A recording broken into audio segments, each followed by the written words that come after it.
नमस्कार. सखी सह्याद्रीमध्ये तुम्हा सर्वांचं मनपूर्वक स्वागत. जेव्हा आपण असं म्हणतो ना की प्रत्येक स्त्रीला आई होण्याची एक नैसर्गिक ओढ असते, ही ओढ जरी आपण म्हटलं की ही 100% बरोबर आहे किंवा स्त्रीत्वाला ती पूर्णपणाने पोषक आहे, काही वेळेला गंभीर प्रश्न किंवा जास्ती गांभीर्याने विचार करायची वेळ येते जेव्हा ती एखाद्या रोगाने पीडित असते. उदाहरण द्यायचं झालं तर HIV ग्रस्त जर आई असेल आणि तिला जर आई होण्याची इच्छा असेल, HIV ग्रस्त जर स्त्री असेल आणि तिला आई होण्याची इच्छा असेल, तर तिने कुठल्या नेमक्या गोष्टींवरती विचार करायला हवा किंवा डॉक्टरांनी आणि बाकीच्या समुपदेशकांनी तिचं मन थोडंसं ह्या गोष्टींकडे पॉझिटिव्हली किंवा सकारात्मक किंवा नकारात्मक असं वळवायला हवं का? आज आपल्या सगळ्यांच्याच मनामध्ये अनेक प्रश्न असतात. त्याच्यातला हा एक प्रश्न आहे, मग तिने स्तनपान करावं की नाही, तिने आधी आई व्हावं की नाही. ह्या गोष्टी शास्त्रीय दृष्टिकोनातून जाणून घेण्याची गरज आज आपल्या प्रत्येक समाजातल्या माणसाला आहे.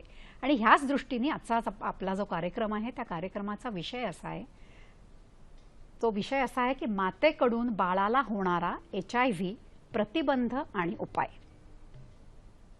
ह्या अनेक शंकांचं निरसन आज आपण करून घ्यायचं आहे आणि ते शंकांचं निरसन करून घेण्यासाठी आपण ज्यांना आमंत्रित केलं आहे त्यांचं आपण स्वागत करूया. त्या आहेत डॉक्टर रेखा दावर. नमस्कार. आजच्या कार्यक्रमामध्ये मी तुमचं मनापासून स्वागत करते. डॉक्टर दावर ह्या तुम्हाला सगळ्यांनाच आपल्याला माहिती आहे की त्या स्त्रीरोग आणि प्रसूती तज्ज्ञ आहेत. जे हॉस्पिटलमध्ये त्या स्त्रीरोग प्रसूती शास्त्र विभागाच्या विभाग प्रमुख आहेत. एवढंच नाही तर जे मेडिकल कॉलेजमध्ये त्या प्राध्यापिका आहेत. तेव्हा त्यांचा असलेला प्रचंड अनुभव ह्या तुमच्या आणि माझ्या शंकांचं निरसन आज नक्कीच करू शकेल. तुमच्या मनामध्येही अनेक प्रश्न या विषयाबद्दल असतील. तुम्हाला चटकन देते आमचे दूरध्वनी क्रमांक, त्याच्यावरती तुम्ही संपर्क साधू शकता आणि डॉक्टर दावर यांना प्रश्न विचारू शकता. आपले दूरध्वनी क्रमांक असे आहेत 022, अर्थातच मुंबईच्या बाहेरच्या प्रेक्षकांच्यासाठी हा STD कोड आहे 24908050 आणि 24988050. डॉक्टर, आज जेव्हा आपण ह्या विषयावरती बोलतोय, तुमचा प्रदीर्घ अनुभव ह्या सगळ्याला आम्हाला खूप उपयुक्त ठरणार आहे. पहिला प्रश्न मला असा विचारायचा आहे की बऱ्याच लोकांच्या मनामध्ये आजही संभ्रम आहे की HIV आणि एड्स याच्यात नेमका फरक काय आहे, तो आपण थोडासा सांगू शकू का? हा खूपच चांगला प्रश्न आहे, कारण जनतेच्या मनामध्ये HIV ग्रस्त म्हणजे एड्स, पण ह्या दोघांमध्ये खूप तफावत आहे. HIV ग्रस्त ही अगदी पहिली स्टेज आहे, जेव्हा तो HIVचा व्हायरस किंवा विषाणू आपल्या शरीरात प्रवेश करतो, त्यामुळे ब्लड टेस्ट पॉझिटिव्ह येतात, तेव्हा आम्ही म्हणतो की हा रुग्ण HIV ग्रस्त आहे. परंतु त्या HIV पासून एड्स व्हायला 5, 10, 15 वर्षाचा काळ लोटतो आणि तुमच्या डोळ्यासमोर सगळ्यांच्या जी असते एड्स म्हणजे खंगलेला, खोकत असलेला, TB झालेला, तो एड्सचा रुग्ण असतो. आणि आज आपल्याकडे इतक्या चांगल्या औषध पद्धती आहेत की आपण HIVचा एड्स होण्यासाठी ती जर औषधं दिली, त्याला आम्ही अँटी रिट्रोव्हायरल थेरपी म्हणतो, तर अनेक लोक आमच्या जेलाच 2014 पासून आपण हे औषध देतोय आणि आज 11 वर्षानंतरही ते हेल्दी आहेत. फक्त HIV ग्रस्त आहेत, ते त्यांना अजून पुढचा स्टेज झालेला नाही. जे रुग्णालय अतिशय सुंदर प्रकल्प राबवतोय. आजचा आपला जो विषय आहे त्या विषय आणि तो प्रकल्प अशी एक खूप जवळची नाळ त्यांनी जोडलेली आहे. तर ह्या प्रकल्पाबद्दल थोडंसं सांगू शकाल? काय आहे की आपल्या इथे 1986 पासून कळलं की HIV आला भारतामध्ये. त्यानंतर एक 10 वर्षात लक्षात आलं की HIV साठी तर कुठेच जगामध्ये अजूनही उपाययोजना किंवा क्युअर निघालेला नाही. परंतु जी लहान बाळं जन्मत आहेत HIV ग्रस्त मातांना, त्यांना HIV होतो आहे. म्हणून आम्ही जे रुग्णालयामध्ये 2000 सालपासून हा प्रकल्प हाती घेतला की आईला जरी HIV आहे, तिच्यावर कुठेच जगात उपाय नाही, पण बाळाकडे HIV जाणारा रोखता आला तर ते जन्मजात मूल जे HIV ग्रस्त येतं ते तिळतिळ झिजून मरतं. तर त्यासाठी हा आम्ही प्रकल्प घेतला. आणि नाको म्हणजे नॅशनल एड्स कंट्रोल ऑर्गनायझेशन आहे, पूर्ण भारतात हा प्रकल्प आहे आणि मी त्याच्या नॅशनल कमिटीवर आहे. आणि जे हे आपलं एक सेंटर ऑफ एक्सलन्स म्हणून नाकोनी त्याचा हे केलेलं आहे, कामाचं केलेलं आहे. तर इथे आता आपण 14 वर्षापासून गेले की प्रत्येक स्त्री जेव्हा गर्भधारणा झाल्यावर आपण सगळ्यांना सांगतो की नाव घालून घ्या. बाळंतपणाची वेळ आल्यावर डॉक्टरांकडे न जाता, त्रास नसतानाही दिवस गेले की रजिस्ट्रेशन, नाव नोंदणी.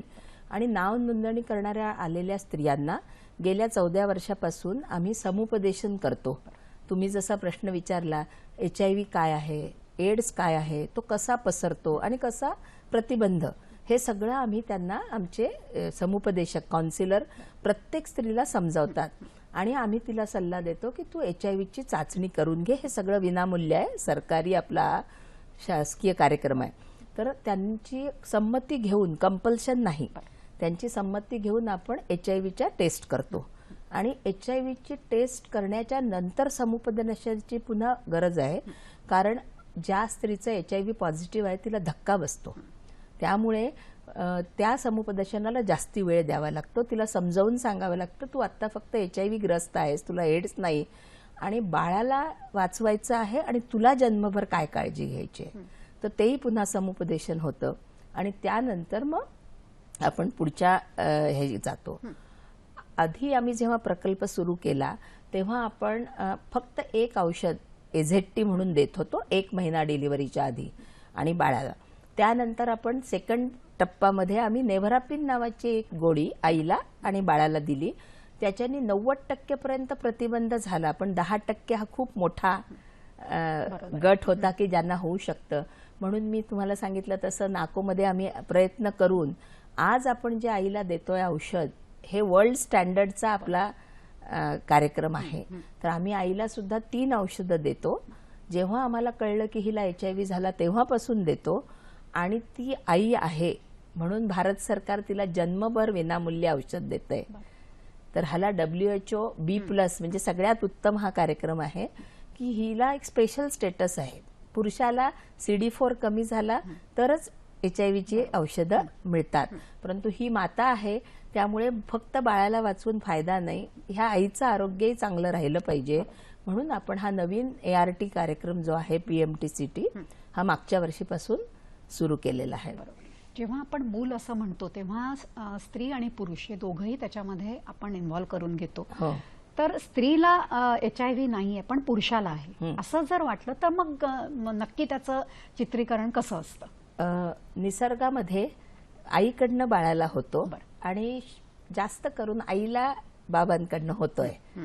तर त्यामुळे पण डायरेक्ट जर वडिलांना आहे HIV आणि आईला नाही तर बाळामध्ये तो येत नाही. तर परंतु आपल्याला दोघांचं समुपदेशन करायचं आहे, कारण आपल्याला 80 ते 90% कपल्स हे दोघंही HIV ग्रस्त असतात आणि 10% कपल्स असतात की एकच पार्टनर पॉझिटिव्ह. त्याच्यामध्ये तर आणखी समुपदेशनाची गरज आहे की दुसरा पार्टनर, त्याला तरी आपण HIV पासून वाचवलं पाहिजे. थोडंसं मला असंही वाटतं की जेव्हा आपण वैद्यकशास्त्राचा विचार करतो, वैद्यकशास्त्र, तंत्रज्ञान आणि नवीन लागणारे शोध या तिघांचा विचार केला तर वैद्यकशास्त्रामध्ये प्रतिबंधावरती पहिला भर दिला जातो. बरोबर. तर प्रतिबंधात्मक म्हणजे असं जर विचारायचं झालं तर HIV हा होऊच नाहीये, ह्याच्यासाठी आपण डॉक्टर कशा प्रकारचं समुपदेशन करू शकतो? तुम्ही म्हणालात ते अगदी 100% खरं आहे. कारण आपल्याकडे आजही आई आणि वडिलांच्या HIV वर रामबाण उपाय नाही. त्यामुळे आम्ही जरी स्त्रीरोग तज्ज्ञ असलो तरी ती गर्भारपणाच्या आधीच तिला जर HIV पासून वाचवलं तर आपल्याला हा विषय वेळच येणार नाही. म्हणून आम्ही शाळा कॉलेजेसमध्ये जातो आणि तरुण तरुणी आणि लैंगिक संबंध सुरू होण्याच्या आधी हे जे ज्ञान आहे त्यांना आपण आरोग्य शिक्षण म्हणू. आपण सेक्स एज्युकेशन म्हणणार नाही, कारण लोकांचा सेक्स शब्दावरती फार मोठा ऑब्जेक्शन आहे. परंतु आपण आरोग्य शिक्षण द्यायला पाहिजे त्यांना, कारण की आमच्याकडे जेव्हा ती येते तेव्हा खूप उशीर झालेला आहे, तिला HIV झालेला असतो. त्यासाठी तरुण तरुणी म्हणजे अगदी 13-14ची मुलं मुली, त्यांना हे सांगणं गरज आहे की HIV कसा होतो, तुम्ही स्वतःला त्याच्यापासून कसं वाचवायचं आणि HIV जर झाला तर त्याला उपाय नाही. तर त्यामुळे आपण त्याला आम्ही ABC ऑफ सेफ सेक्स म्हणतो. त्या लहान किंवा ॲडोलसंट लोकांना आम्ही सांगतो की A म्हणजे ॲब्स्टिनन्स, लग्नाआधी ब्रह्मचर्य, जो आपला जुना भारतीय संस्कृती आहे. परंतु आजकालच्या पिढीला ते आपण सांगू तर ते ऐकतीलच असं नाही. परंतु ही सगळ्यात चांगली आहे, फक्त HIV साठी नाही, तुमच्या लग्नाच्या स्टॅबिलिटीसाठी, पूर्ण आयुष्यासाठी. दुसरं म्हणजे जर तुम्ही ब्रह्मचर्य पाळणारच नसाल तर B म्हणजे त्यांनी बी फेथफुल. अनेक लोकांबरोबर अनेक स्त्रिया किंवा अनेक पुरुषांबरोबर संबंध करणाऱ्यांना HIV तसंच इतर गुप्त रोग होण्याची आणि त्यानंतर अनेक व्याधी उपलब्ध. आणि तिसरं म्हणजे C म्हणजे कंडोम, की सेफ सेक्स, अनप्रोटेक्टेड सेक्स केला तर HIV तसंच गर्भधारणा मुलींना होते. माझ्याकडे 15-16 वर्षाच्या मुली येतात गर्भपात करायला. म्हणजे त्या आपण जरी सांगतोय की A म्हणजे ॲब्स्टिनन्स, B म्हणजे फेथफुल, पण मुलं आज काय करतील तर निदान त्यांनी जर निरोध किंवा कंडोम वापरले तर HIV आणि इतर गुप्त रोग तसंच नको असलेल्या गर्भधारणाही टाळता येतील. त्यामुळे आम्ही हे काम जे आमच्या स्त्री रोग डिपार्टमेंटला यायच्या आधी ज्या तरुण तरुणींमध्ये जाऊन आम्ही हे त्यांना हेल्थ एज्युकेशन देतो. थोडंसं मला असंही वाटतं की हाच जो मुद्दा आहे तो थोडासा आपण पुढे जर आणला तर जे विवाह इच्छुक तरुण तरुणी असतात की ज्यांचं लग्न होणार आहे त्याही लोकांनी ह्याच्याबद्दल थोडंसं जागरूक राहायला पाहिजे का, किंवा अत्यंत मनमोकळेपणाने टेस्ट निदान चाचण्या करून घ्यायला पाहिजेत असं तुम्ही म्हणाल का? होय, आपल्याकडे पत्रिका बघितली जात होती, परंतु आता काही ह्याच्यामध्ये मी पाहिले आजकाल ब्लड ग्रुप बघतात आणि आम्हाला येऊन विचारतात, कारण लोकांना कळलंय की negative blood group, positive blood group असेल तर. परंतु मी म्हणते निगेटिव्ह ब्लड ग्रुप असला तरी आमच्याकडे खूप चांगली त्याची उपाययोजना आहे. तर ती काळजी नाहीये की नवरा पॉझिटिव्ह बायको निगेटिव्ह, परंतु HIV ही टेस्ट दोघांनी करून घेतली तर चांगलं आहे. परंतु त्याच्यात फक्त एक थोडीशी प्रॉब्लेम म्हणजे असा आहे की विंडो पिरियड असतो ह्या टेस्टला.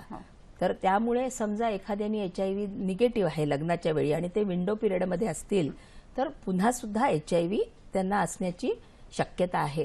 परंतु मी HIV टेस्ट करून घ्यावी का सांगतेय, कारण त्याचं एक बंधन राहील त्या मुलींवर की माझ्या लग्नाच्या वेळेस मला समोरचा पार्टनर विचारणार आहे, तर मी HIV ग्रस्त असले तर मला हा प्रॉब्लेम येणार आहे. तर कुठल्याही गोष्टीचा आपल्याला जर टेस्ट करून घ्यायची आहे तर ते आपोआपच प्रतिबंध करण्याकडे वळतील. जेव्हा म्हणजे आपण आई होणार आहोत हा निर्णय घेतला, ते हॉस्पिटलमध्ये आले, त्याच्यानंतर नोंदणी केली, मग त्यांची HIV पॉझिटिव्ह आहे असं जर आईला कळलं तर तो शॉक आत्ता तुम्ही म्हणालात तसं तर निश्चितच मानसिक धक्का तो असतोच. पण ह्याची काही लक्षणं नाही आहेत का की ज्याच्यावरून कदाचित तिला असं वाटू शकतं की आपल्याला HIV नाहीये ना? हे थोडासा जागरूकतेमध्ये कुठेतरी आपण घालू शकतो. HIV ग्रस्त मध्ये कुठलंच लक्षण येत नाही. एड्स झाल्यावर लक्षण येतात आणि तेव्हा खूप पुढे स्टेज केली. मी ह्याच्या पलीकडे थोडंसं आणखी आधी जाणार आहे की आम्ही आधी 14-15 वर्षा मुलींना हेल्थ एज्युकेशन दिलं. लग्नाचं वय 18 वर्ष आहे. 18 वर्षानंतर मुलींनी लग्न केलं, त्याच्यानंतर त्यांनी समजा त्यांना आधीच कळलेलं आहे HIV ग्रस्त आहे, तर त्यांनी आपल्याला माता व्हायचं की नाही ह्याचा कॉन्शियस डिसिजन, विचारपूर्वक निर्णय घेतला पाहिजे. आपल्याकडे तुम्ही म्हणालात तसं स्त्रीत्व उणं वाटतं जर मूल झालं नाही, परंतु जेव्हा दोघंही HIV ग्रस्त असतात आणि ते एखाद्या ART सेंटरला औषध घेतात तेव्हा त्यातल्या समुपदेशकाचं काम आहे त्यांना हे समजावून सांगणं. आणि जर घ्यायचाच असेल तुम्हाला चान्स तर काही औषधं जी अशी आहेत की जी देऊ नयेत जेव्हा बाई गर्भारपणी, मग ते मेडिसिनचे डॉक्टर ठरवतात. आणि मग एकदा त्यांचं प्रेग्नन्सी पॉझिटिव्ह आली मग ती आमच्याकडे येतात. आता माझ्याकडे आल्यानंतर 2 मुद्दे असतात, कुठल्या स्टेजला आले. आपल्याकडे भारतात 3ऱ्या महिन्यापासून 9व्या महिन्यापर्यंत स्त्रिया केव्हा पहिल्यांदा येतील हे काही सांगता येत नाही. परंतु त्या लवकर आलेल्या असतील आणि त्यांना HIV आत्ताच कळलं, आधी काहीच माहीत नसतं, कारण आमच्याकडे नाव टाकलं, आम्ही समुपदेशन केलं आणि HIV कळलं. आता हा निर्णय त्या दाम्पत्याचा आहे, तुम्हाला ही प्रेग्नन्सी टर्मिनेट करायची, गर्भपात करायचा की पुढे जायचं. परंतु गर्भपाताला आपल्याकडे भारतीय संविधानात फक्त 20 आठवड्यापर्यंत गर्भपात करता येतो, त्याच्या पुढे HIV आहे म्हणून आपल्याला गर्भपात करता येणार नाही. त्यामुळे 20 आठवड्याच्या आधी ज्या स्त्रिया येतात आणि ज्यांना गर्भपात करून घ्यायचा असतो आम्ही त्यांना गर्भपात, म्हणजे कायदेशीर गर्भपात तेव्हा शक्य होतो 20 आठवड्याच्या आत. आता ज्या स्त्रिया 20 आठवड्यानंतर आलेल्या आहेत त्यांना आपण सांगतो की तुम्ही प्रसूतीपूर्व काळजी व्यवस्थित घ्या, दर महिन्याला आमच्याकडे या, शेवटच्या महिन्यात दर आठवड्याला यायचं आहे. आणि एक CD4 नावाची महत्वाची टेस्ट आहे. CD4नी त्या स्त्रीची प्रतिकारशक्ती आपल्याला कळते. तर व्हायरल लोड ही एकदम परफेक्ट टेस्ट आहे, खूप महाग आहे आणि ती प्रत्येकाला करणं आपल्याला विनामूल्य आज तरी शक्य नाहीये. परंतु CD4 आपण विनामूल्य सगळ्यांची करतो. त्यावरून आपल्याला तिची प्रतिकारशक्ती आणि एड्स आहे, HIV आहे स्टेज कळते. परंतु ती माता आहे म्हणून भारत सरकारने मागच्या वर्षीपासून उपक्रम घेतलाय, CD4 काही असो आम्ही लगेच 3 औषधं, ज्याला आम्ही TLE म्हणतो, ती 3 औषधांची नावं आहेत, तर ती औषधं आम्ही तिला सुरू करतो, ज्याच्यामुळे तिच्या शरीरातला जो व्हायरल लोड आहे तो कमी होतो आणि बाळाकडे जाण्याचं प्रमाण खूप कमी येतं. पण कुठलंही औषध 100% प्रतिबंध करू शकत नाही. म्हणजे जगामध्ये सगळीकडे सगळे उपाय करून 99% पर्यंत आपण पोहोचू शकतो. खरंय. आणि एक छोटासा प्रश्न असा आहे की एवढं समुपदेशन करूनही संभाव्य धोके माहिती असूनही ही स्त्रीची काय मानसिकता असते की तरी सुद्धा तिला आई होणं हे इतकं महत्वाचं वाटतं. म्हणजे तिला सामाजिक कुठेतरी प्रेशर असतं का, किंवा तिची स्वतःची इच्छा इतकी प्रबळ असते तर त्याच्यावरती दत्तकासारखे सुद्धा उपाय आहेत. मग ह्या बायका तसं का घेत नाहीत? तुमचा अनुभव काय सांगतो? मातृत्व हे सगळ्या स्त्रियांना खूप प्रिय असतं, परंतु भारतामध्ये त्याच्यामध्ये सामाजिक सुद्धा त्याच्यावरती खूप प्रेशर असतं. किंवा मूल नसणं किंवा वांझ होणं हा एक मोठा शाप. त्यामुळे तिला सांगायचं नसतं इतरांना की मला HIV आहे. मग दर वेळेस प्रश्न येतो की तुला अजून का मूल झालं नाही. त्यामुळे आम्ही किती त्यांना समजावून सांगितलं, कारण मी अमेरिकेतही काम करत होते, त्यावेळेस आम्ही तिथल्या जेव्हा दाम्पत्याला सांगायचो तर मेजॉरिटी लोक म्हणायचे ठीक आहे, आता आम्ही आता मूल करणार नाही, तुम्ही आम्हाला आमच्यासाठी काय ते उपाययोजना आणि सल्ला द्या. परंतु भारतामध्ये मी पाहिलं सगळं ऐकून घेतल्यावर ते म्हणतात की पण डॉक्टर तुम्ही काय ती उपाययोजना करा, माझा तुमच्यावर विश्वास आहे, देवावर विश्वास आहे आणि माझं मूल वाचेलच HIV पासून, पण मला एक मूल हवंच. तर त्यामुळे ही एक कल्चर आहे आपल्या देशाची आणि आपल्या स्त्रियांची मानसिकता आहे की एकतरी मूल त्यांना हवं आहे. आता आपण थोडंसं ह्याच्याकडे वळूया की समजा प्रेग्नन्सी टेस्ट पॉझिटिव्ह आली, त्याच्यानंतर त्यांनी असं ठरवलं की नाही हे मूल हवंच आहे, मग सुरू होते काळजी. ही काळजी कशी घ्यायची? संपूर्ण 9 महिन्याच्या काळामध्ये तिचा आहार कसा असावा, तिने कुठल्या कुठल्या चाचण्या अगदी रेग्युलर नियमितपणाने करायला हव्यात, आणि तिचा एकंदर मानसिक दृष्टिकोन, शेवटी मनाची स्टॅबिलिटी, स्थैर्य हे खूप महत्वाचं आहे. तर ते थोडंसं कुठेतरी डळमळीत होऊ शकतं ह्या सगळ्या एक स्ट्रेस किंवा एक तणाव असल्यामुळे. आहार काय असावा, तिने चाचण्या कुठच्या कराव्यात, आणि औषध योजना किती नियमित करावी ह्याच्याबद्दल थोडंसं. मनाचं डळमळीत थोडं नाही होत, तिच्यावर एकदम डोंगर कोसळल्यासारखं होतं. कारण आपल्या स्त्रियांना नवऱ्याशी त्यांनी कधीही विवाहबाह्य संबंध, कधी कुठल्या गोष्टीबद्दल त्या बोललेल्या नसतात. त्यामुळे आम्ही पहिलं समुपदेशन करतो HIV करून घ्या, ते आनंदाने तयार होतात. कारण आम्ही त्यांना सांगितलेलं असतं. इथे पुन्हा मी एकदा आपल्या प्रेक्षकांनाही सांगू शकते की HIV होण्याचं मूळ कारण म्हणजे शारीरिक संबंध. त्यामुळे आम्ही त्यांना विचारतो तर त्या सांगतात माझे कुठेही दुसरीकडे संबंध झाले नाहीत, फक्त मी नवऱ्याबरोबर आहे आणि माझ्या नवऱ्याचीही झाले नाही असं त्या ठामपणे सांगतात, गृहीत धरतात. त्यानंतर ब्लड घेतलेलं नसतं त्यांनी कुठे काही. त्यामुळे त्यांना असं वाटतं की काहीच हाय रिस्क बिहेवियर नाहीये आणि मला हा येणार नाही. आणि नंतर आम्ही जेव्हा रिपोर्ट देतोय त्या एकदम खचतात. आणि इथं समुपदेशनाचं खूप महत्व आहे. तेव्हा आम्ही त्यांना समुपदेशन करून हा भार तिने कुणाबरोबर तरी शेअर केला पाहिजे, नाहीतर ती खचून जाते. कधी काळी आत्महत्येसारख्या सुद्धा गोष्टी घडलेल्या आहेत. त्यामुळे आम्ही त्यांना समजावून सांगतो की ही फक्त HIV आहे, आपल्याकडे औषधं आहेत, अनेक वर्ष तू चांगलं जीवन जगू शकते.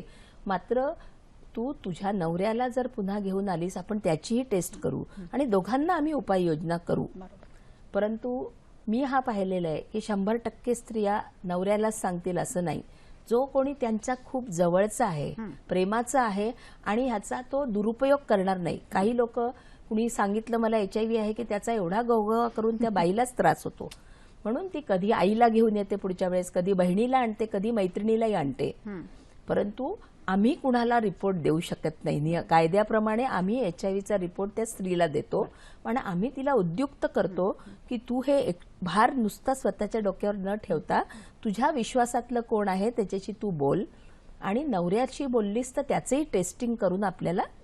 त्यामुळे पुढच्या वेळेस आमच्याकडे अनेकदा 50% पर्यंत नवरे येऊन जातात. आता तिच्यासाठी आपण 1 मिनिट थांबवते, कारण धुळ्यावरून आपल्याला फोन आहे आणि नवल आजगे आपल्याशी बोलतात. हॅलो. नमस्कार मॅडम. नमस्कार. मॅडम, माझा एक प्रश्न आहे. बोला. HIV1 आणि HIV2 मध्ये काय फरक आहे?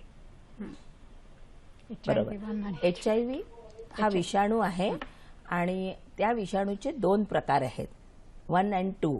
तर भारतामध्ये आपल्यामध्ये सगळीकडे HIV-2 जास्त आढळून येतो, पण आफ्रिकेमध्ये HIV-1चाही प्रादुर्भाव आहे. परंतु आपण जी उपाययोजना करतो आहे ही HIV-1 आणि HIV-2 दोघांना लागू होणारी आहे. आपण बोलत होतो डॉक्टर की आता तिने काळजी कुठली घ्यायची? राईट. तर प्रेग्नन्सी किंवा गर्भारपणी खूप विशेष अशी वेगळी काळजी हिला घ्यायची नाहीये. मात्र 3 औषधाची एकच गोळी आम्ही तयार केली आहे, कारण आई आधी मी आयर्न देतोय, कॅल्शियम देतोय, आता आणखीन हे औषध. म्हणून जरी TLE, टिनोफाविर, लॅमोव्हिडिन, इफाविरिन्स ही 3 औषधं आम्ही एका कॅप्सूलमध्ये बदलून तिला रात्री घ्यायचं आहे. आता तिला जर एड्स झालेला असेल तर तिला ॲनिमिया किंवा हिमोग्लोबिन कमी असेल, तिला TB सुद्धा आधी झालेला असेल एड्समुळे, ज्यांना HIV एड्समध्ये जातो तेव्हा TB आणि अदर इन्फेक्शन होतात, तर ती असतील तर त्याची काळजी वेगळी. नाही तर आयर्न, कॅल्शियम आणि TLEची गोळी घेणं, दर महिन्याला आमच्याकडे येणं, बाळ कसं वाढतंय, आईची तब्येत, BP, पल्स बघतो. त्याचबरोबर HIVच्या सेंटरला जाऊन 1 महिन्याचं औषध घेणं हे नियमित करायचंय. CD4 आम्ही पहिल्यांदाच विनामूल्य केला आहे. 6 महिन्यांनी किंवा गर्भारपणाच्या वेळी आम्ही एकदा पुन्हा CD4 करून घेऊ. महत्वाची जी काळजी आहे ही प्रसूतीच्या वेळेसची आहे. तर प्रसूतीच्या वेळेसची जेव्हा येते तेव्हा आता आधी असं होतं की जेव्हा आपल्याकडे ही TLE सारखी औषधं नव्हती तेव्हा कसं HIV आईकडून बाळाकडे रोखायचं, तर सिझेरियन केलं म्हणजे बाळाचा संपर्क आईच्या योनिमार्गाशी कमी येईल, रक्त हे अम्निओटिक फ्लुइड. मग परंतु आज आपल्याकडे जेव्हा TLE सारखी फार चांगली आणि सेफ औषधं आहेत जी आपण 6 महिने दिलेली आहेत, तर आईच्या रक्तातला व्हायरल लोड खूप कमी झालाय. त्यामुळे तिला आपण नैसर्गिक प्रसूती करू देऊ. परंतु केव्हा सगळं नॉर्मल, सगळं नियमित असेल, तर कुठेही अडचण असेल तर आम्हाला त्यांना औषधं घालून कळा आणायच्या किंवा आम्ही ड्रिप लावतो कळा वाढायच्या किंवा फॉर्सेप्स, तसलं काही चालणार नाही. नैसर्गिक भरभर आपले आप होत आहे, आम्ही नैसर्गिक करू. जिथे कुठे अडचण वाटली तिथे मग सिझेरियन करणं योग्य राहील. आणि आपण जेव्हा सिझेरियन करू तेव्हा तिला, आईला पहिल्यापासून हे TLE औषध चालूच आहे. सिझेरियनच्या सकाळी सुद्धा म्हणजे आपल्याला आदल्या रात्री आपण तिला ती गोळी देऊन सिझेरियन झाल्यावर बाळासाठी औषध उपायना सुरू. तसंच नैसर्गिक प्रसूती झाली तरी बाळासाठी लगेच औषध. बाळासाठी एकच डोस नेव्हरापिन नावाच्या औषधाचा रोजचा 1 डोस त्याला द्यायचा आहे, परंतु तो 1.5 महिन्यापर्यंत जायचा आहे. त्यामुळे आम्ही आमच्या वॉर्डामध्ये हे सुरू करतो आणि डिस्चार्ज होताना तिला बाटली सुद्धा सरकार घरी द्यायला देतं की पुढची 1.5 महिना तू हे औषध घे आणि 1.5 महिन्यांनी तू आणि बाळ पुन्हा या, तेव्हा आम्ही बाळाची टेस्ट करू की ह्याच्यामध्ये HIV आहे की नाही. बरोबर आहे. आपल्यासाठी धीरज यांचा फोन आहे, बघूया ते काय म्हणतात. हॅलो. हा मॅडम, एक प्रश्न विचारायचा होता. हा बोला. जसं की आजकाल लग्न होत आहेत, पण कसं असतं की एखाद्या समजा समोरच्या मुलीला जिच्याशी लग्न करायचं आहे तिला जर प्रॉब्लेम असला HIV संदर्भात, तर त्या मुलीकडचे समोरच्या मुलाकडच्यांना सांगायला म्हणजे सांगतील नाही की असं हे जे कारण सांगतील नाही, तर समोर त्या पण मुलाचं आयुष्य धोक्यात पडू शकतं. तर असं काही होऊ शकतं का की लग्नाच्या आधी तुम्हाला मेडिकल सर्टिफिकेट दाखवणं 2 मुलीकडच्यांना आवश्यक असायला पाहिजे? याबद्दल काय वाटतं तुम्हाला? शेवटचं तुम्ही बरोबर बोललात. जसं तुम्हाला मुलीबद्दल शंका आहे, मुलींना मुलांबद्दल शंका आहे, त्यामुळे तुम्ही जे शेवटचं म्हणलात की दोघांनी आपापली टेस्ट करून घ्यावी. आणि ह्याच्यासाठी कसं आहे, फक्त एक विंडो पिरियडचा प्रश्न आहे. त्यामुळे जर कुणाची हाय रिस्क बिहेवियर असेल, त्यांनी असुरक्षित संबंध ठेवलेले असतील, तर फक्त HIV निगेटिव्ह जी रुटीन टेस्ट आहे ती 100% खात्रीची नाहीये. त्यांना 2-3 महिन्यांनी ती टेस्ट पॉझिटिव्ह आहे, पण 99% खात्री आहेच आपल्याला. त्यामुळे ही टेस्ट करणं हे दोघांच्या हिताचं आहे. बरोबर. सगळ्यात महत्वाचं आहे की सगळेच प्रश्न काही कायदा करून सुटत नाही. हे जितकं स्वतःच्याकडे तुम्ही 3 बोटं दाखवाल तितकेच हे प्रश्न जास्ती समाजाला कळू शकतील.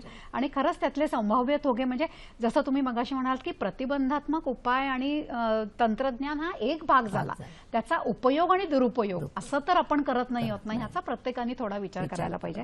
आपण बोलत होतो की तिची काळजी कशी घ्यायची आणि साधारणपणाने मूल जन्माला आल्यानंतर तुम्ही म्हणत होतात की त्याचीही काळजी घेणं गरजेचं आहे. त्याची टेस्ट केव्हा केली जाते? तर काय नवजात मुलाची टेस्ट करून आपल्याला 100% खात्रीलायक निकाल मिळू शकत नाही. म्हणून आम्ही 1.5 महिन्यांनी बाळाला आणि आईला बोलवतो. तोपर्यंत बाळाला आपण नेव्हरापिनचा डोस चालू ठेवलाय आणि 1.5 महिन्याचं बाळ येतं तेव्हा आम्ही त्याची HIV PCR टेस्ट करतो. आईसाठी साधी, त्याला आम्ही सिंपल रॅपिड टेस्ट म्हणतो, जी स्वस्त पण आहे आणि लवकर होते. पण PCR ही महागडी टेस्ट आहे, पण आईचंच रक्त बाळाच्या शरीरात आलेलं आहे, त्यामुळे आपल्याला साधी टेस्ट करून फायद्याची नाही. तर आता आपण सरकारमार्फत ही सुद्धा टेस्ट बाळासाठी विनामूल्य आहे. त्यामुळे आम्ही बाळाचं फक्त 1 थेंब रक्त, तुम्ही हिमोग्लोबिन पाहिलं असेल इथे टोचून करतात, तसं बाळाच्या हिलला, हिल म्हणजे टाचेला 1 थेंब रक्त काढतो, म्हणजे बाळाला काही त्रास होत नाही. आणि आम्ही कस्तुरबा आपलं रुग्णालय आहे, पूर्ण मुंबईचे सॅम्पल तिथे जातात. आम्ही तिथे एक PCR मशीन लावलंय आणि आम्हाला तो रिझल्ट मिळतो. HIVचा नियम असा आहे की एका टेस्ट पॉझिटिव्हवर कुणालाही आम्ही HIV डिक्लेअर करत नाही, कारण मोठा मुद्दा आहे. तर दुसरी टेस्ट करावीच लागते, मग ती आईची असो, वडिलांची किंवा बाळाची.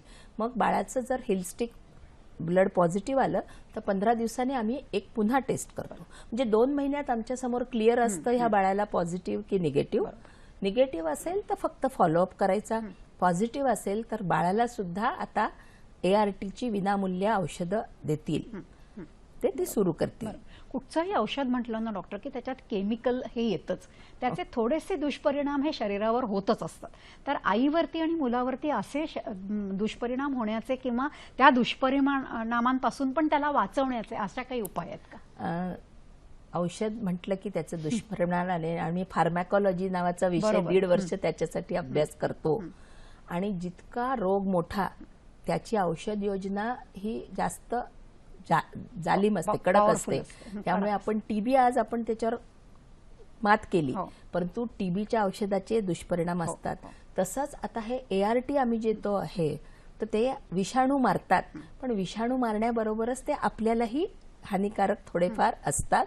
म्हणून आम्ही आधी टेस्ट करून फॉलोअप करतो, कारण देणं तर गरजेचं आहे, हा जीवाचा प्रश्न आहे. परंतु त्याचा लिव्हरवर काय फरक आहे, हिमोग्लोबिन किती आहे, हे आम्ही वारंवार तपासत असतो. आणि बाळाला नेव्हरापिन जे औषध दिलं आहे त्याच्यासाठी सुद्धा आम्ही बाळाची पण फॉलोअप ठेवावी लागते. बरोबर. अजय यांचा फोन आहे आणि पुण्याहून ते बोलतायत, बघूया काय म्हणायचं. हॅलो, बोला मॅडम. एक प्रश्न विचारायचा होता. अजय गुडदे बोलतो मॅडम, पुण्याहून.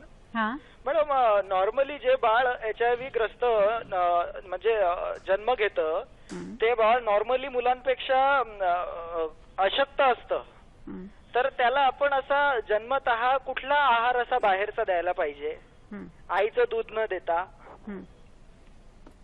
इथे एक थोडासा गैरसमज डॉक्टर तुम्ही दूर करा प्लीज, कारण अजूनही आमच्या सामान्यांच्या मनामध्ये असं आहे की HIV झालेली माता असली तर ती स्तनपान करू शकत नाही. तर मी पुन्हा तेच सांगते, जसं सिझेरियन बद्दल मी बोलले तसंच आता जेव्हा 1.5 वर्ष झालं आपण प्रत्येक मातेला 3 औषधं देतोय TLE. तिचा व्हायरल लोड खूप कमी आलाय. त्यामुळे आधी आम्ही समुपदेशन करायचो 1 डोस नेव्हरापिन असताना की हा चॉईस आहे, तुम्ही वरचं द्यायचं किंवा आईचं द्यायचं. आईच्या दुधात 1000 गुण आहेत, परंतु HIVचा व्हायरस जाईल अशी थोडी का असे ना भीती होती. परंतु आता जेव्हा TLE औषध 1 महिनाही आईला मिळालेला असेल तर तिच्यामध्ये व्हायरल लोड खूप कमी आहे आणि ती स्तनपान करू शकते. दुसरा गैरसमज म्हणजे आईला जर HIV असेल, एड्स झालेला नसेल आणि तिने व्यवस्थित प्रसूतीपूर्व काळजी घेतली तर तिचं मूल असं हे अशक्त वगैरे येत नाही. आणि जन्मजात मुलांमध्ये मी जर तुम्हाला 10 मुलं दाखवली, 1 HIV 9 HIV नसलेल्या, तुम्हाला ओळखू येणार नाही, इतकी नॉर्मल असतात. परंतु जसा जसा जी HIV ग्रस्त निघाला आहे पुढे जाऊन मग बाळाला हगवण, बाळाला ताप, सर्दी, खोकला, वजन उतरत आहे, आजारीपण आणि काही काही वेळेस आईचं HIV कसं कळतं माहितीये तुम्हाला? पिडियाट्रिशियनला वाटतं 8 महिन्याचं मूल आहे, हे वारंवार आजारी पडतंय, म्हणून ते बाळाची आणि आईची टेस्ट करतायत. मग कळलंय. म्हणजे प्रसूतीपूर्व परीक्षा ती गेलीच नाही, डिलिव्हरी तिची घरीच झाली आणि आज बाळाला HIV मुळे आम्हाला आईचं HIV कळलेलं आहे. त्यामुळे बाळाला आहार काय द्यायचा हे पिडियाट्रिशियन सांगतील, परंतु स्तनपान हे 100% आज आई बाळाला देऊ शकते. डॉक्टर, जेव्हा आपण असं म्हणतो ना की प्रसूती असं म्हटल्यानंतर तिथे एक ऑपरेशन थिएटर किंवा त्याला मदत करणारी म्हणजे नर्सेस होय. आहेत, डॉक्टर्स आहेत, तर ह्यांनी स्वतःची काळजी कशी घ्यावी? कारण त्यांच्याही मनावरती एक दडपण असतं. होय. तर ह्याच्याबद्दल तुम्ही नेमकं काय सांगाल? त्याला आम्ही युनिव्हर्सल प्रिकॉशन असा शब्द वापरतो आणि मी तुम्हाला इथे अभिमानाने सांगते की ज्या 1200 HIV ग्रस्त स्त्रिया आम्ही जे रुग्णालयामध्ये ह्या प्रकल्पात केल्या आहे, त्याच्यात माझे सर्व डॉक्टर, सर्व नर्सेस आणि सर्व क्लास 4 कर्मचारी. कारण HIV हा फक्त लिक्विड मीडियमने जातो आणि प्रसूती म्हणली की रक्त आलं, एमनिओटिक गर्भजळ आलं, ते सगळ्यांच्या अंगावर आमच्या उडतं, डॉक्टरांच्या. ते साफ करावं लागतं सर्व्हंटला, नर्सेस. तर ह्या सगळ्यांना आम्ही सेफ किट्स देतो, डिस्पोजेबल किट्स. बाकी वेळेस आम्ही आमचे गाऊन वापरतो, नंतर धुतो आणि पुन्हा वापरतो. परंतु हे डिस्पोजेबल म्हणजे एकदा वापरलं की आम्ही हे फेकून देतो. हे आम्हाला सरकारकडनं, आणि हे फक्त डॉक्टर नाही, डॉक्टर, नर्सेस, अॅनेस्थेटिस्ट जर भूल देणारे डॉक्टर असतील सिझेरियनला, हे सगळे वापरतात. हे एक. परंतु कितीही काळजी घेतली, कधीतरी अंगावर रक्त उडतं, आमच्या डोळ्यामध्ये गर्भजळ उडतं, किंवा आम्ही टाके घालताना आम्हाला सुई टोचते, तर त्याच्यासाठी मग आम्ही त्यांना PEP म्हणजे प्रोफिलॅक्टिक थेरपी देतो, पोस्ट एक्सपोजर प्रोफिलॅक्सिस. की आधी तर आम्ही काळजी घेतो की आम्ही चष्मा लावतो, म्हणजे डोळ्यामध्ये सुद्धा जाऊ नये, तर बूट घालतो, गमबूट, म्हणजे आपल्या पायाला क्रॅक असतात छोटे मोठे, त्याच्यातनं जाऊ नये. पण कधीतरी टोचलं जातं कारण सिझेरियन असतं. तर त्यानंतर आम्ही 4 आठवडे हे TLE औषध जे आहे हे डॉक्टरांना सुद्धा देतो, म्हणजे आधी डॉक्टरांच्या टेस्ट करून घेतो आणि त्यांनाही औषध देतो. त्यामुळे म्हणजे मी सांगू इच्छिते की खूप आता प्रायव्हेट डॉक्टर किंवा ना म्हणजे ते घाबरतायत HIV ला. तर HIV ला घाबरू नका, कारण HIV च्या ग्रस्त मातांना तुम्ही जेव्हा मदत करताय, तुम्ही ही काळजी घेतली, तर एवढ्या 1200 स्त्रियांची आम्ही केली आणि असा कुठलाही अनुचित आता तरी असा प्रकार तुमच्या घडलेला नाहीये. पण प्रत्येकाने काळजी घेणं, मास्क लावणं, गाऊन घालणं, चष्मा घालणं, बूट घालणं, म्हणजे प्रतिबंधात्मक उपायच झाले ना एक प्रकारचे. तर ते आवश्यक आहे. आवश्यक आहे. आपल्याला विजय यांचा फोन आहे आणि ते अकोल्याहून बोलतात. बघू काय म्हणतात. हॅलो. हा मॅडम, लग्न संबंध आणि ब्लड ग्रुप याचा काय संबंध आहे?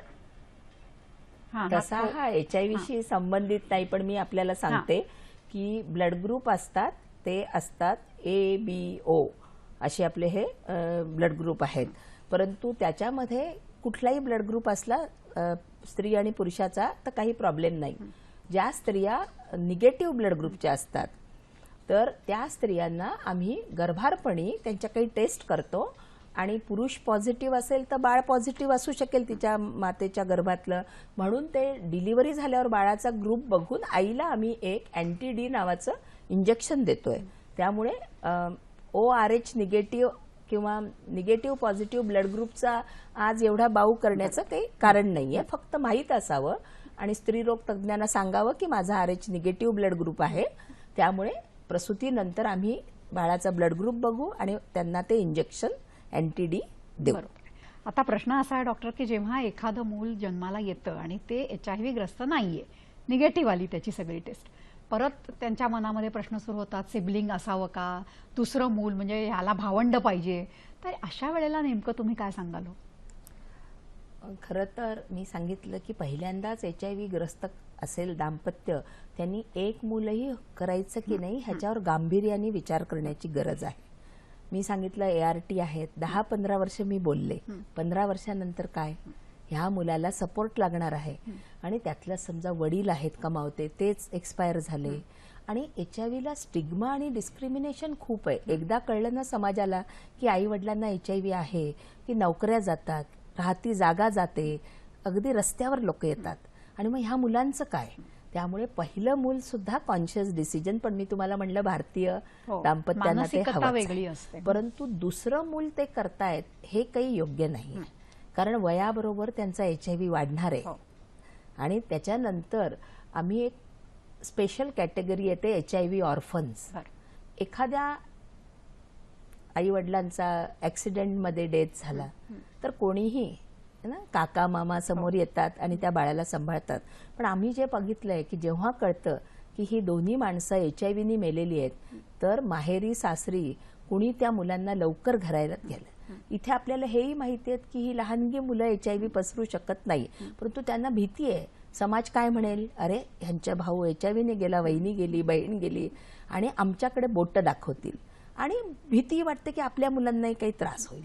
तर त्यामुळे HIV ऑर्फन्स हा एक मोठा मुद्दा येतो, ह्याचाही विचार त्यांनी करायला पाहिजे. माझ्या अनुभवात गेले 15 वर्ष मी हे करते आहे.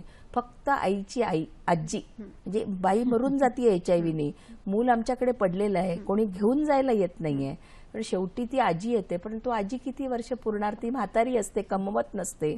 तर हा सगळा सांगोपांग विचार करण्याची इथं गरज आहे. दुसरं तुम्ही म्हणालात की हे HIV ग्रस्त मूल नाही, परंतु हा समाजामध्ये त्यालाही प्रॉब्लेम आहे. म्हणजे आमची वैद्यकीय चाचणी सांगते त्याला HIV नाहीये, परंतु त्याला शाळेत घेत नाहीत, त्याला खेळू देत नाहीत कॉलनीमध्ये इतरांशी, कारण हे आपल्या लोकांच्या मनामध्ये त्याच्याबद्दल गैरसमज आहेत. आणि हे अगदी मराठवाड्यातल्या लातूरसारख्या म्हणजे प्रदेशात तर झालं, पण आता आपण केरळ हा शिक्षित भाग आहे, तिथे लोकांनी सांगितलं. मग प्रिन्सिपल म्हणाले की नियमाप्रमाणे काढता येत नाही, तर बाकीचे सगळे आई वडील म्हणाले आम्ही आमच्या मुलांना काढून घेऊ. तर इथपर्यंत तर हे सगळ्यांना सांगायचे आहेत की ह्या लहान मुलांचा ते HIV ग्रस्त असोत नसोत त्यांचा काहीही दोष नाहीये आणि त्यांना वाळीत टाकणं हे अजिबात बरोबर नाहीये. त्यांच्याकडून कुणाला HIV होणार नाहीये, उलट त्यांना आपल्या सपोर्टची सहकार्याची जास्त गरज आहे, कारण त्यांचे आई वडील HIV ग्रस्त आहे. आपला लढा HIVच्या विरुद्ध आहे, HIV ग्रस्त लोकांबरोबर नाहीये, हे सगळ्यांनी नीट समजून घेतलं जो पाहिजे. सामाजिक दृष्टिकोन आहे ना, हा जास्ती प्रगल्भ व्हावा याच्यासाठी सुद्धा काहीतरी करण्याची गरज आहे, ज्याला आपण कोऑर्डिनेटर्स म्हणतो किंवा NGOs म्हणतो. यांची मदत घेऊन समाजाचा दृष्टिकोन, आता तुम्ही जसा म्हणाल की ह्या दोन वेगळ्या गोष्टी आहेत, त्या दोन वेगळ्या पातळ्यांवर तुम्ही डील करायला शिकलं पाहिजे. तर ह्या दोन वेगळ्या पातळ्या आणि समाजाचा प्रगल्भता ही करण्यासाठी आपल्याला कुठेतरी एक ग्रासरूट लेवल ज्याला म्हणतो की अगदी तळागाळात जायला पाहिजे. तर अशा पद्धतीत सुद्धा हे करणं शक्य आहे. नाही, आजही ते चालू आहे, कारण आमच्या कार्याला लिमिटेशन आहे. तर तिथे आल्यावर जे मी सगळी तिची काळजी घेऊ शकते, परंतु एखादी महिला नाव घालून HIV ग्रस्त आणि ती आलीच नाही तर आमच्याकडे त्याच्यासाठी NGO लावलेले आहेत, नॉन गव्हर्नमेंटल ऑर्गनायझेशन, त्याला आम्ही आउटरीच वर्कर म्हणतो. ह्या काही खूप शिकलेल्या नर्सेस डॉक्टर्स नाही आहेत, परंतु त्यांची काम करायची इच्छा आहे आणि त्यांना आम्ही थोडंफार शिकवलं आहे. परंतु ह्या त्यांच्या घरी जातात, त्यांचा मोबाईल त्यांनी जर दिलेला असेल आणि त्यांना जर त्यांनी परवानगी दिली असेल तर त्या फोन करतात, परंतु त्यांना घरी जाऊन त्या उद्युक्त करतात की बाबा तुझी टेस्ट झाली, महिना झाला, मॅडमनी सांगितलं तू तपासणीला नाही आलीस, तर चल आपण सोमवारी जाऊन तपासून घेऊ. तर आम्हाला त्यांचा खूप फायदा होतो. आणि ह्याच्यामध्ये मी पुन्हा उल्लेख करू इच्छिते की काही ज्या HIV ग्रस्त स्त्रिया माझ्याकडे 10 वर्षाच्या आधी प्रसूत झाल्या आहेत, ते हे काम करतायत आणि त्याला आम्ही पियर कॉन्सिलर म्हणतो. आणि HIV ग्रस्त बाईलाही तिचं खूप पडतं, कारण ती त्याच्यातनं गेलेली आहे आणि नुसताच मेडिकल नाही, जसा सोशल स्टिग्मा वगैरे तिने सगळं अनुभवलेलं असतं.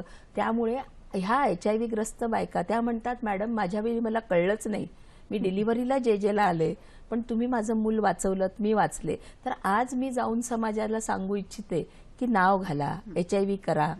तर हे असे सुद्धा स्वतःचं HIV तिचं मूल एखाद वेळी गेलेलंही असतं, परंतु ती आज दुसऱ्यांना असं होऊ नये HIV ग्रस्त, ती आपण आम्हाला मदत करतात. म्हणजे अनुभवाचे बोल शेवटी माणसाला जास्ती जवळच वाटतं आणि ज्याला आपण सहसंवेदना म्हणतो की ती एम्पथी आणि सिंपथी या दोन्ही गोष्टींमध्ये मोडणारी असते. मला थोडासा प्रश्न असा पडतो की ह्या सगळ्या गोष्टी एका शहरामध्ये आपल्याला शक्य आहेत, जर गावामध्ये HIV ची बाई अशी आढळली आणि तिला जर प्रसूती हवी असेल, तर आज ह्या गाव पातळीवरती या प्रकाराने कुठले प्रयत्न केले जातात किंवा कुठले प्रयत्न होण्याची आवश्यकता नाही, ग्रामीण भागाचा तर मुद्दा महत्वाचा आहे, पण 70% आमच्या गर्भवती ग्रामीण भागात आहेत. आणि मी तुम्हाला सांगितलं, मी नॅशनल कोऑर्डिनेटर आहे त्या कार्यक्रमावर. तर आम्ही हा देश पातळीवर मुद्दा घेतलेला आहे. आणि मी आतापर्यंत तुम्हाला जे जे सांगितलं हे आपल्या आरोग्य केंद्र, ग्रामीण रुग्णालय, सिव्हिल हॉस्पिटल, मेडिकल कॉलेज, आपले पब्लिक सेक्टरचं कुठलंही असो, ESIS कामगार बरोबर रुग्णालय, आपलं कॉर्पोरेशनचं रुग्णालय, हा सगळीकडे आपण हा प्रकल्प राबवतोय. त्यामुळे अगदी खेड्यातल्या बाईला सुद्धा आम्ही तिथं HIV ची टेस्ट उपलब्ध केली आहे. मी सांगितलं तुम्हाला, सिंपल रॅपिड टेस्ट आल्या आहेत आमच्याकडे. तिथे पॉझिटिव्ह आली की ART सेंटर काही प्रत्येक खेड्यात उघडू शकत नाही, परंतु प्रत्येक सब डिस्ट्रिक्ट हॉस्पिटल किंवा डिस्ट्रिक्ट हॉस्पिटलला ART सेंटर आहे. तर तिला एकदा तिथं जावं लागेल, CD4 करावं लागेल, नाव नोंदवावं लागेल आणि मग तिला दर महिन्याला ते औषध मिळत राहील. डिलिव्हरी ती कुठेही करू शकते, परंतु एकदा नाव करून तिला TLE औषध सुरू करणं गरजेचं आहे. बाळाचं आपण 1.5 महिन्यांनी एकदा रक्त काढून आम्हाला पुन्हा मोठ्या शहरात पाठवून HIV. परंतु हा उपक्रम आहे, आपला राष्ट्रीय कार्यक्रम आहे, तो आम्ही अगदी प्रायमरी हेल्थ सेंटर पर्यंत नेऊन पोहोचवलेला आहे. तिथेही अडचणीचं काही येऊ नये. पण स्त्रीनी उपकेंद्र किंवा केंद्रात पोहोचलं पाहिजे. आणि ह्याच्या पलीकडे जाऊन शासनाने आशाताई लावलेल्या आहेत. आशा ज्या हेल्थ वर्कर आहेत, जर स्त्री येतच नसेल तर त्या घरोघरी जात आहेत, त्यांना विचारतायत. 2 महिने 3 महिने झालेल्या स्त्रियांना मग त्या समुपदेशन करतात की तुम्ही चला प्रायमरी हेल्थ सेंटरला, चला आपण तुमचं हिमोग्लोबिन बघू, वजन बघू, तुम्हाला औषधं मिळेल. मग त्या घेऊन येत आहेत. त्यामुळे आता खेड्यापाड्यामध्ये सुद्धा प्रसूतीपूर्व जी आपली तपासणी आहे त्याचं प्रमाण वाढतंय. आणि त्यामुळे तसा धोका त्यांना काही, म्हणजे आम्ही खेडेगावात राहतो ह्या त्यांनी कुठल्याही फक्त त्यांना प्रकारचा एक व्हिजिट थोडंसं जे तालुका असेल किंवा डिस्ट्रिक्टला, तिथं CD4 आणि तिथून औषधं त्यांना देतो. आणि बाळाची पण औषधं देऊ, आईची पण देऊ. बाळासाहेब म्हणून आपल्याला फोन आहे, नांदेडहून बोलतायत, बघूया काय म्हणतात. हॅलो. हॅलो, नमस्कार मॅडम. हा बोला. मी बाळासाहेब तावडे नांदेडून बोलतोय मी. तर माझा प्रश्न मॅडमसाठी असा आहे, माझं ब्लड A निगेटिव्ह आहे आणि फॅमिलीचं O निगेटिव्ह आहे. तर त्याच्यातल्या पैकी म्हणून माझा मुलगा 6 वर्षाचा, तर त्याला मधून मधून तापच येत राहते नेहमीसाठी. तर या ग्रुप पैकी जर अशापैकी जर त्रास होत असेल मुलाला, तर त्याच्यातून निदान करण्यासाठी काय म्हणून मॅडम उत्तर देतील म्हणून विचारत होतो. हे बघा, दोघांचाही रक्तगट निगेटिव्ह आहे, त्यामुळे बाळाला निगेटिव्ह पॉझिटिव्हचा प्रॉब्लेम नाही. परंतु फार क्वचित मेजर ग्रुप जे आम्ही ABO म्हणतो त्याच्या इनकॉम्पॅटिबिलिटीचा होतो, परंतु तो 6व्या वर्षी दिसणार नाही. तरी मी असा सल्ला देईल की तुम्ही बालरोग तज्ज्ञांना दाखवा. हा मला तरी A निगेटिव्ह O निगेटिव्ह मुळे असणारा प्रॉब्लेम वाटत नाही. काही वेगळ्या प्रकारचा असू शकतो. ते बालरोग तज्ज्ञांना दाखवल्या कळणार. बरोबर. काही वेळेला असंही होतं की स्त्री आणि पुरुष याच्यामध्ये एक पॉझिटिव्ह असतो आणि एक निगेटिव्ह असतो. काय होऊ शकतं? त्याला आम्ही डिस्कॉर्डंट कपल म्हणतो. सिरो कॉन्कॉर्डंट म्हणजे दोन्ही पॉझिटिव्ह. मी स्त्रियांची डॉक्टर आहे, माझ्याकडे स्त्रिया जास्त टेस्ट होतात आणि मी त्यांना उद्युक्त करते की आता पुरुषाला घेऊन या. पुरुषाला तो पॉझिटिव्ह असला तर प्रॉब्लेम येत नाही. दोघांची ट्रीटमेंट मग मी आमच्या JJच्या ART सेंटरला पाठवून CD4 दोघांचं ट्रीटमेंट सुरू करते. परंतु जेव्हा पुरुष येतो आमच्या सांगण्याने आणि तो निगेटिव्ह येतो, तेव्हा मोठा प्रॉब्लेम उत्पन्न होतो. किंवा आता बाई पॉझिटिव्ह आहे, मी HIV नाही, म्हणजे हिनी कुठेतरी काहीतरी व्याभिचार केला आणि ह्या बाबतीमध्ये मग स्त्रियांना जरा त्रास दिला जातो आणि अगदी घरातल्या सासूबाई वगैरे तर हिला काढून टाका, ही वाईट चालीची बाई आहे. त्यामुळे आमच्या समुपदेशकाला त्याच्यावर बरंच काम करावं लागतं. त्या उलट तुम्ही ART सेंटरला आमच्या JJला आता 8-10 हजार मंडळी ART सेंटरवर आहेत, पुरुष आहेत, स्त्रिया आहेत.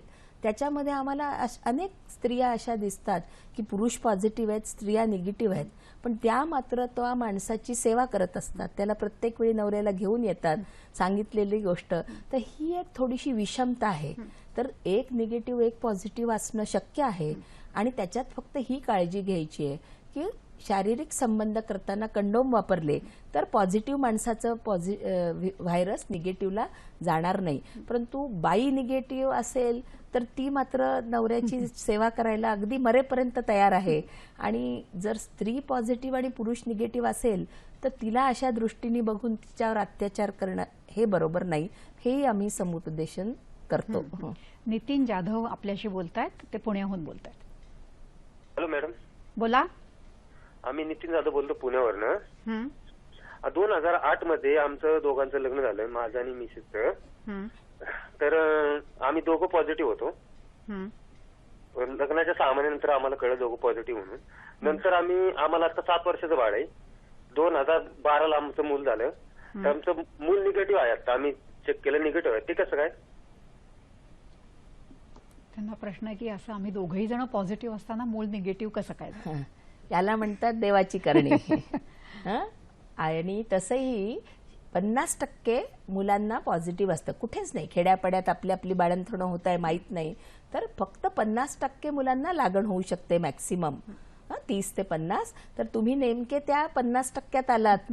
तर ही गोष्ट चांगली आहे. परंतु आता तुम्ही आणि तुमच्या पत्नीनी ART सेंटरला जाऊन नाव नोंदवून CD4 घेऊन आपलं पुढचं आयुष्य चांगलं जाण्यासाठी निरोगी तर मला म्हणता येणार नाही शब्द, परंतु चांगली तब्येत राखली त्यात पाहिजे. असलेलं आयुष्य चांगलं चांगलं घडवावं घडवावं. हो. याच्यासाठी थोडेसे प्रयत्न करायला पाहिजे. आता हा एक थोडासा वेगळ्या मानसिकतेचा प्रश्न आहे. हो. जेव्हा मूल आता पॉझिटिव्ह नाहीये, निगेटिव्ह आलं आणि दोघांच्या पॉझिटिव्ह मध्ये हे निगेटिव्ह आलेलं आहे, त्याला मोठं करत असताना ह्या सगळ्या ज्या गोष्टी आहेत काहीतरी हातातनं घडलंय म्हणूनच हे पॉझिटिव्ह आलेले आहेत, बरोबर आहे? तर हे वेगळ्या प्रकारच्या मानसिकतेतनं त्याला उलट हे दोघं जण जास्त चांगल्या पद्धतीने समजावून सांगू शकतात की तू पॉझिटिव्ह नाही आहेस, पण अशा पद्धतीने आपण हे आई वडील करतील का हो, असं वाटतं का मला तुम्हाला? नाही वाटत. आणि लहानग्या मुलाला ते नाही, कळणार लहान पण नको, नाहीये. पण तो जसा हो, मोठा होईल, टीनेजर जेव्हा हां, ते होईल आणि तोपर्यंत बिचाऱ्याला ते कसं कळणार आहे की लोकांची जी मानसिकता आहे आई वडिलांकडे त्याच्यावरून त्याला कळणार आहे.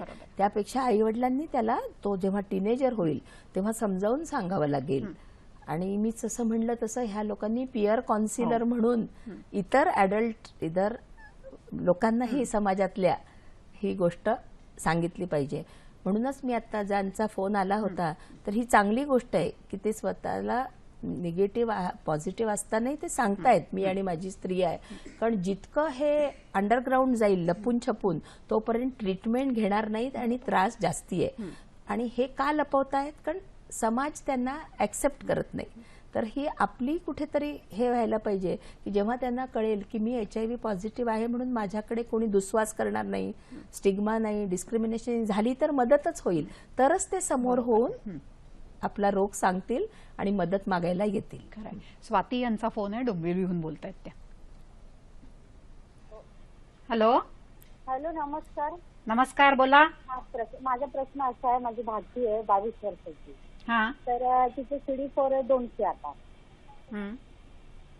हॅलो, आवाज येतो? हा, बोला. हा, तर माझी भाची HIV पॉझिटिव्ह, तिचं CD4 आहे 200, तिचे वय आहे 22. हं. विषय वेगळा असला तरी पण तिला ना ऍडमिट करत नाही. ते 2-3 दिवस झाले खूप ताप आहे तिला. तर शासनाकडून असं कोणतं हॉस्पिटल आहे की जिथे तिला ऍडमिट करता येईल? सेंट्रल त्यांना जवळ आहे, म्हणजे ती राहते शहाडला. तर जरा प्लीज सांगाल. पहिल्यांदा मी म्हणते की पहिल्या स्त्रीनी हा आता 50 मिनिटांनंतर हा प्रश्न विचारलाय. म्हणजे HIV बद्दल बोलायला सुद्धा अजून स्त्रिया तेवढ्या मोकळेपणाने नाही आहेत. तर त्यांना तुम्हाला जे हॉस्पिटलला तर आणताच येईल, परंतु तुमचा जो एरिया आहे तर आपल्या इथे 10 ART सेंटर मुंबईमध्ये आहेत, सगळ्या मेडिकल कॉलेजला आहेत, सर्वोदय आहे घाटकोपरला, प्रायव्हेट आहे, गोदरेज आहे विक्रोळीला. तर इथे सगळीकडे आम्ही ART विनामूल्य उपलब्ध केली की पेशंटला मुंबई इतकं मोठं आहे की नाहीतर येण्या जाण्यातच तो प्रॉब्लेम आहे. त्यामुळे तुम्ही तुमच्या जवळ कुठलेही मेडिकल कॉलेज असेल किंवा जे रुग्णालयाला तुम्ही येऊ शकता आणि तिचा पुढचा इलाज करून घेऊ शकता. CD4 200 आहे म्हणजे स्टेज पुढे आहे आणि तिला उपचाराची गरज आहे. बरोबर. आत्ता जसं या स्त्रीने विचारलं ना, अशा स्त्रिया पुढे आल्या, जसं तुम्ही मगासपासून सांगताय की HIV आहे ह्याच्यात पारदर्शकता ठेवा.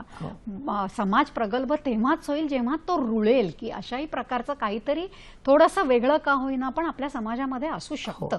त्याच वेळेला सामाजिक दृष्टिकोन बदलेल, त्यावेळेला मुली पुढे येतील. पुढे जशा मुली येतील तसं प्रतिबंधात्मक उपायांकडे कदाचित त्यांना बघावंसं वाटेल. आत्ताच बघा ना, ही 22 वर्षाची मुलगी आहे, हिचं संपूर्ण आयुष्य पडलेलं आहे, कुठल्या तरी एका चुकीमुळे हे सगळं झालेलं आहे. अशा वेळेला सुद्धा प्रतिबंधात्मक उपायांवर आपण जर जास्ती भर द्यायचा म्हटला, जसं तुम्ही म्हणताय की कंडोम वापरायला पाहिजे किंवा जे काही तुमच्यामध्ये घडत असेल ते चूक का बरोबर, नैतिक अनैतिक हा भाग वेगळा आहे. तुम्हाला ते सोसायला लागणार आहे, तुमच्याबरोबर तुमच्या कुटुंबियांना सोसायला लागणार. तर ह्याच्यावरती डॉक्टर तुम्ही अगदी मनापासून असा एखादा अनुभव सांगाल का किंवा नक्की काय म्हणाल? माझ्याकडे एक दाम्पत्य आलं 2000 साली आणि तिने सांगितलं की मलाही HIV आहे, माझ्या नवऱ्यालाही आहे आणि 2दा दिवस गेले, मी गर्भपात करून घेतला पण माझ्या मनाला त्याचा खूप गिल्ट आहे आणि मला मूल हवंच आहे. मग मला कुणीतरी कोकणातल्या डॉक्टरांनी सांगितलं तुमचं नाव आणि जेजेचं नाव, म्हणून मी तिथून इथपर्यंत आले. तिला दिवस गेलेले होते तर आम्ही तिला सांगितलं आमच्याकडे प्रकल्प आहे, तू नाव घाल. दर महिन्याला ती येत गेली तिथून. नंतर बाळंतपण तिने आमच्याकडे गेलं आणि मूल निगेटिव्ह निघालं आणि 14 वर्ष झाले. दरवर्षी ते दाम्पत्य त्या मुलीला घेऊन येते. आता ती सुरेख टीनेजर झालेली आहे आणि शाळेमध्ये जाते. पहिल्या 5 मध्ये क्रमांक येतो. पण मला पहिल्यांदा आठवतं तिने पेढे आणले होते पण ती बुजत होती. डॉक्टरांना मी विचारलं का, तर ती म्हणाली मी HIV आहे, तर माझ्या हातचं तुम्ही काही घ्याल का. तर तिच्या मनामध्ये हे होतं. मग तिच्या लक्षात आलं. तर हा बॉन्ड आमचा जो निर्माण आहे की तिला नंतर तिने सांगितलं मला दुसरं मूल नाही करायचं, एक मुलगी आहे, छान आहे, ती स्वतः तर शेतीचं काम करते पण मुलीला तिने आता शाळेत घातलेलं आहे. तर मला असं वाटतं आणि ही जी जवळीकता निर्माण झाली आहे की 14 वर्षानंतरही तिला आमची आठवण येते आणि ती ART वर आहे. त्यामुळे ART घ्यायला ती ART सेंटरला जाणारच, पण ती हटकून आमच्याकडे येते आणि मुलीला सांगते की हे डॉक्टर आहेत, हे डिपार्टमेंट आहे ज्यामुळे तू HIV निगेटिव्ह झालीस. तर त्याच्यामध्ये असं वाटतं की कुठेतरी हा प्रकल्प सुरू केला. आधी आम्हाला म्हणजे सगळ्यांचा थोडा रेझिस्टन्स होता, प्रत्येकाला भीती वाटते. मी पहिल्यांदा HIVची जेव्हा डिलिव्हरी करत होती तर दारामध्ये आमचे डॉक्टर्स उभे होते, बाहेर जाता येत नाही, मॅडम आहेत, आत यायची इच्छा नाही.